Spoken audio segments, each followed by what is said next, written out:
You know what's shitty? The fact that, we have men and women that just want to get close to each other, and we just want to have this blissful existence with each other if such a thing exists. We come together, we spend money seeing each other, dating each other.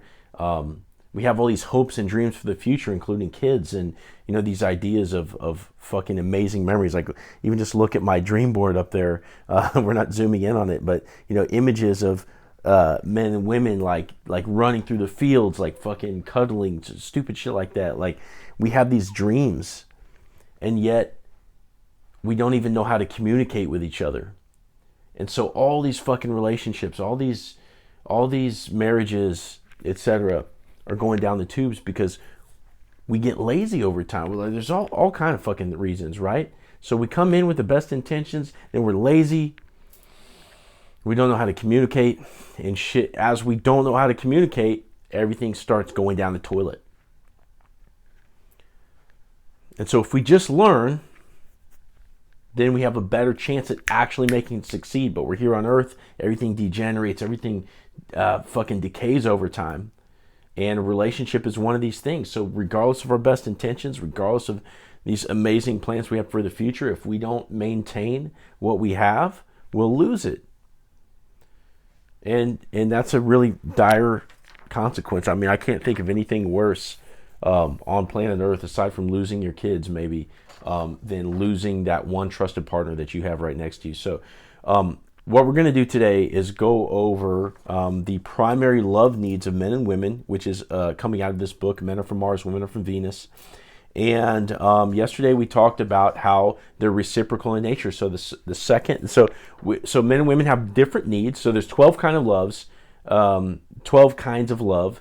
Men and women have each of their own sets of primary needs. And what John Gray is saying by primary need is that we cannot start to give and appreciate receiving the other types of love until our primary needs are met. So just like Maslow's hierarchy, it's like we need oxygen well before we need diamonds. And it's kind of the case with this. Okay, so yesterday we talked about the reciprocal nature. So the second that we start getting our primary needs, we start giving the partner their primary need, just as a consequence of receiving. So today what we're going to talk about is the actual kinds of love that are pertinent to each gender. And then we're going to go through 2 sets of them, right? So there's 6 sets, 12 kinds of love in total, 6 sets, 1 and 1, 2 and 2, etc., and that are reciprocal to each other. And then we're going to go through 2 sets as examples, and then in the following couple days, we're going to go through the other 4 sets. Okay, so the needs that are man's primary emotional needs are: number 1, trust; number 2, acceptance; number 3, appreciation; number 4, admiration; number 5, approval; number 6, encouragement. Likewise, for a woman, is caring; number 2, understanding; 3, respect; 4, devotion; 5, validation; 6, reassurance. Okay, so we're going to get into what those mean further down the line. But the first thing, a man's first emotional primary love need is trust, and a woman's is caring. And so what he says in the book is a man shows interest in her feelings and concern for her well-being, and then she starts to feel cared for. And when he makes her feel special in this caring way, her primary love need is fulfilled. Okay, and then she trusts him more, which basically means that she's open and receptive to the man, and then he feels trusted as a result of her being open and receptive to him. And so what this means, this trust in the man, it means that she has a positive belief in his abilities and his intentions, that he has best intentions for the relationship, and he feels trusted in that way. And that's fucking huge. I can tell you right now. So if you're women watching this, that trust in our abilities and in our best intentions is fucking huge. Okay, that's fucking huge. Like, I didn't even recognize that intuitively as a need of myself until I read it in the book. And I was like, yeah, that makes sense. So what he's saying here is that when we start to make you feel cared for, you'll actually give us this trust in those 2 areas. And that's really big. Okay. And so yeah, then he's fulfilled and even more attentive to her needs once he starts to feel trusted. Okay, so trust and caring is the first reciprocal exchange of love needs. Once you give one, you get the other back.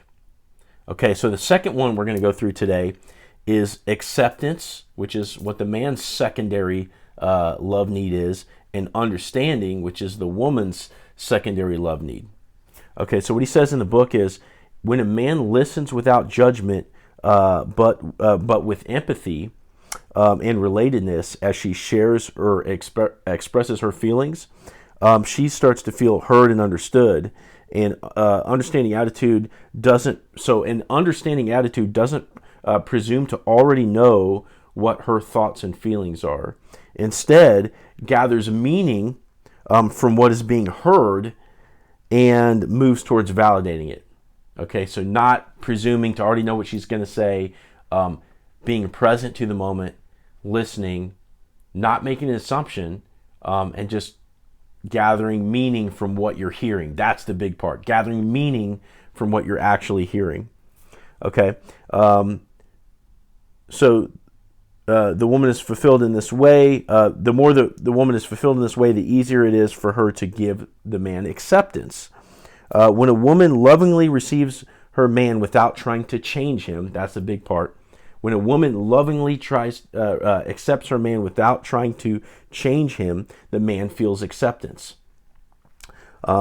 She trusts him to make his own improvements, right? She's not trying to change him. She trusts him to make his own improvements. That's acceptance. When a man feels accepted, it's easier to listen. When he takes the time to listen, she releases the need to change him and can accept it more. So that's me writing my notes down as I'm listening to this on Audible and reading it to you off the paper. So it feels a little bit robotic, but I can tell you that I haven't spent a lot of mental time processing each one of these sets of emotions, but just by how deeply, because I've read through the first set twice now, and it's more ingrained into my thought process, just absorbing that, the truth in that, and how it hits me, the thing about the trust in the man's abilities and best intentions for relationship is so huge. I am really starting to warm up to these love needs and the idea that this is something that could be taken pretty seriously, almost as a roadmap for coaching others or coaching yourself even. I think that, as with anything we read, we got to take it with a grain of salt. You want to read multiple works. You can tell, like, when I started doing these videos, I was a little bit skeptical, but some of the stuff is really starting to hit home now. So again, we're going to follow up tomorrow. We're going to run through, appreciation and respect, and admiration and devotion. And then the next day we'll finish out with the following four. And I think this is good stuff, right? So it just takes a little bit of, so as we're putting effort into our relationships, we might as well put it into the right area. And it just takes a little bit of understanding what the fucking roadmap is. Like, what does that other person really want? We're putting effort in. What is it that's really going to hit home for them? And they may not even be able to tell you. That's the other thing.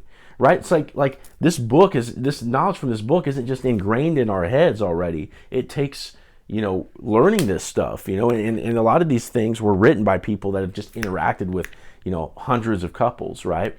So this stuff isn't intuitive. You ask your partner what they really need, they're not going to be able to tell you. If it was that easy, you may not be having problems or any problems in your relationship, right? It's a little bit more difficult than that. So I'm excited to be reading through this stuff.